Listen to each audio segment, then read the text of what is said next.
नमस्कार. मल्हार टीव्हीच्या सकाळच्या बातमीपत्रामध्ये आपलं स्वागत. 4 दिवसांच्या विश्रांतीनंतर रायगड जिल्ह्यात पावसाने पुन्हा हजेरी लावली असल्यामुळे शेतकरी वर्गात समाधानाचे वातावरण असून शेतीच्या कामांना वेग आला आहे. तर जिल्ह्याच्या दक्षिण भागात भात पिकाच्या लावणीला सुरुवात झाली आहे. यंदा अपेक्षेप्रमाणे पाऊस वेळेवर सुरू झाल्याने भात रोपांची पुरेशी वाढ झाली आहे. दक्षिण रायगडमध्ये शेतकऱ्यांनी आता भात लागवडीला सुरुवात केली आहे. जमीन नांगरून चिखल करणे, रोपे खणून त्यांची लागवड करणे अशी कामे सुरू झाली आहेत.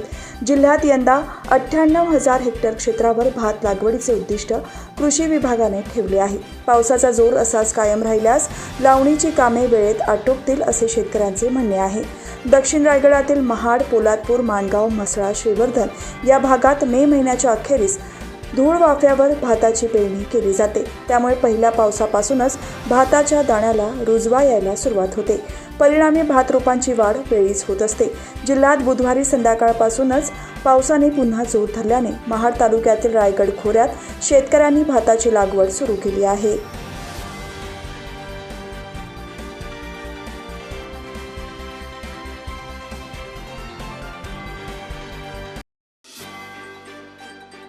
पनवेलमधील कोळखे येथे असलेल्या महिंद्रा कंपनीच्या गाड्यांच्या शोरूमला गुरुवारी भीषण आग लागल्याची दुर्घटना घडली आहे.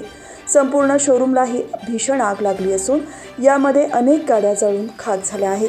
आग कशामुळे लागली असल्याची माहिती अद्याप हाती आलेली नाही.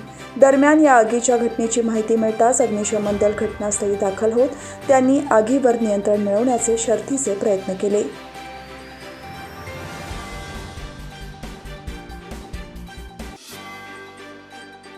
पनवेल परिसरात पावसाची संततधार सुरू झाल्याने मात्र वीज व्यवस्था कोलमडली. यात ग्रामीण पनवेलसह कळंबोली, कामोठे परिसरातील अनेक ठिकाणी वीज गायब झाली होती. गुरुवारी सकाळपासून पावसाने जोरदार सुरुवात केली. कामावर जाणाऱ्या नोकर वर्गाची त्यामुळे धावपळ झाल्याचे चित्र होते. पावसाची सकाळपासून सुरुवात झाल्यावर अचानक वीज पुरवठा खंडित झाला. कामोठे वसाहतीमध्ये सुद्धा वीज गायब झाली. पनवेलच्या ग्रामीण भागात वीज गायब होणे ही नित्याची असल्याने येथील वीज ग्राहकांना वीज पुरवठा खंडित होण्याचा सामना करावा लागला. अखंडित वीज पुरवठ्यासाठी दर आठवड्यातील 1 दिवस काही तास दुरुस्तीच्या कामासाठी वीज महावितरण कंपनी वीज पुरवठा बंद ठेवून दुरुस्तीची कामे हाती घेत. पावसाळ्यापूर्वी सुद्धा याच पद्धतीने झाडांच्या छाटणीसाठी वीज पुरवठा बंद ठेवून कामे केली जातात. तरीही विजेचा लपंडाव पावसाळ्यात सुरूच असल्याने नागरिक हैराण झाले होते. रायगड जिल्ह्यातील महाड तालुक्यातील दुर्गराज रायगड येथे हिंदवी स्वराज्याचे संस्थापक राजे छत्रपती शिवाजी महाराज यांचा 351वा शिवराज्याभिषेक सोहळा किल्ले रायगडावर आज 20 जून श्री शिवराज्याभिषेक दिनोत्सव सेवा समिती, दुर्गराज रायगड आणि कोकण कडा मित्रमंडळ यांच्या संयुक्त विद्यमाने साजरा होत आहे. 351व्या शिवराज्याभिषेक सोहळ्यासाठी गुरुवारी 20 जून रोजी महाराष्ट्राचे मुख्यमंत्री एकनाथ शिंदे यांची विशेष उपस्थिती दर्शवली. या सोहळ्याचे स्वागताध्यक्ष शिवसेना प्रतोद तथा महाड, पोलादपूर, माणगावचे आमदार भरत गोगावले यांनी केले. यावेळी उपमुख्यमंत्री अजित पवार, सुधीर मुनगंटीवार, अदिती तटकरे, खासदार सुनील तटकरे उपस्थित होते. यावेळी शिवराज्याभिषेक सोहळा साजरा करण्यात आला असून मान्यवरांच्या हस्ते मुख्य ध्वजारोहण करण्यात आले.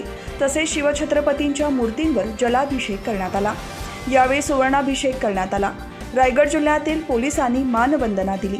मोठ्या उत्साहात छत्रपती शिवभक्तांतर्फे पालखी मिरवणूक काढण्यात आली. 2 दिवसापूर्वी महाड तालुक्यातील इसाने कांबळे येथे झालेल्या गोवंश हत्या प्रकरणी पोलिसांचा तपास संथ गतीने सुरू आहे. या घेणेबाबत महाड तालुक्यातील संबंधित कत्तलखाने ताबडतोब उद्ध्वस्त करा अशी मागणी आमदार नितेश राणे यांनी केली आहे. तसेच पोलिसांनी संबंधितांविरोधात कारवाई न केल्यास आम्हाला हातात शस्त्र घ्यावी लागतील असा इशारा राणे यांनी दिला आहे.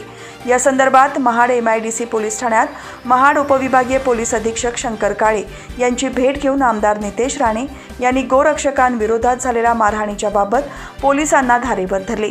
कायद्याचे राज्य राज्यात असताना अशा पद्धतीच्या घडणाऱ्या घटना या दुर्दैवी आणि संतापजनक आहेत. गायीचे रक्षण करण्यासाठी गेलेल्या हिंदूंवर झालेला हल्ला यापुढे आम्ही सहन करणार नाही. संबंधितांना जशास तसे उत्तर देऊ असा इशारा दिला.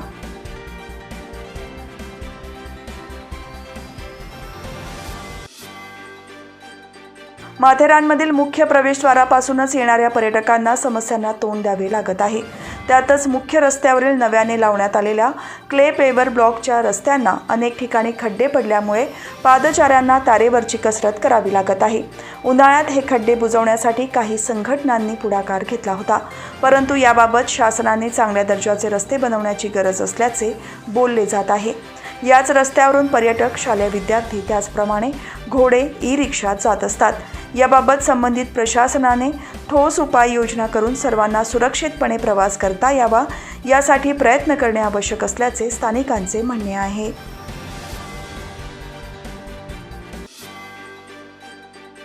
पावसाळ्यातील संभाव्य आपत्तींना तोंड देण्यासाठी कोकण रेल्वेने पूर्ण तयारी केली असून सर्व यंत्रणा ठिकठिकाणी तैनात केल्या आहेत. प्रशासनही संभाव्य आपत्तींचा सामना करण्यासाठी सज्ज असल्याने कोकण रेल्वे मार्गावरील सर्व गाड्या सुरळीत धावतील असा विश्वास कोकण रेल्वेने व्यक्त केला आहे. त्यात गस्तीसाठी 672 जवान, 9 स्थानकात रेल्वे मेंटेनन्स वाहन, वेल्हा येथे अपघात निवारण ट्रेन आणि प्रमुख नद्यांवर पुराचा इशारा देणारी यंत्रणा बसवली असल्याची माहिती कोकण रेल्वेचे व्यवस्थापकीय संचालक संतोष कुमार झा आणि मुख्य जनसंपर्क अधिकारी गिरीश करंदीकर यांनी पत्रकार परिषदेत दिली.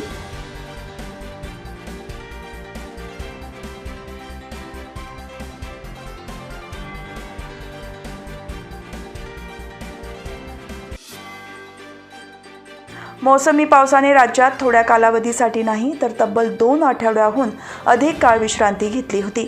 अखेर पावसाची ही विश्रांती संपली असून तो पुढे सरकला आहे. राज्यातील अनेक भागात पावसाचा जोर वाढला आहे. मुंबईतही पुन्हा पावसाने प्रवेश केला असून काही भागात दमदार पावसाने हजेरी लावली. यंदा रोहिणी नक्षत्र पूर्णपणे कोरडे गेले, पण हवामान खात्याने शेतकऱ्यांच्या आशा पल्लवीत ठेवल्या. हवामान खात्याने मृग नक्षत्रात दमदार पावसाचा अंदाज देण्यात आला. मात्र या नक्षत्राचा प्रवास संपण्याच्या वाटेवर असतानाही दमदार पाऊस झालाच नाही. त्यामुळे शेतकऱ्यांची चिंता वाढली होती.